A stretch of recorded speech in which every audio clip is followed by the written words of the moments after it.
আমাদের সমাজে বহু আলেমের মেয়ে, বহু নেককার মানুষের মেয়ে, তাদের পরিবারের মেয়ে হয়ে অনেকে গর্ব করেন যে আমরা অমুক বংশের। এমনকি ছেলেদের বেলাও এই কথা প্রযোজ্য যে কোনো বংশ পরিচয় দিয়ে আল্লাহর কাছে কেউ কোনো মর্যাদা পাবে না কিয়ামতের দিন। আল্লাহর কাছে মর্যাদা পাবে বান্দার কর্ম দ্বারায়, তার বিশ্বাস দ্বারায়, তার আমল দ্বারায়। ইন্না আকরামাকুম ইনদাল্লাহি আতকাকুম, আমাদের মধ্যে কে বেশি মুত্তাকি আল্লাহ সেটা দেখবেন।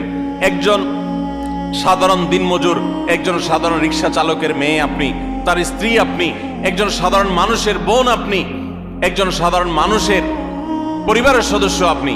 আপনি যদি আল্লাহ ভীরু হন, আপনি যদি মুত্তাকি হন, আপনি যদি গুনাহ পরিহার করেন, হারাম পরিত্যাগ করেন, খারাপ বিষয় পরিহার করেন, আল্লাহর কাছে আপনি সবচেয়ে শ্রেষ্ঠ মানুষ, সবচেয়ে উত্তম মানুষ, সবচেয়ে কিয়ামতের ময়দানের ভিআইপি মানুষ হতে পারবেন। আর যদি পক্ষান্তরে আপনি অনেক বড় বংশ গরিমার অধিকারী হন কিন্তু আপনার কর্ম ভালো না হয়, এই আয়াত প্রমাণ করছে, তাহলে আল্লাহর কাছে আপনার কোনো মর্যাদা থাকবে না, বরং শাস্তি আপনি এড়াতে পারবেন না।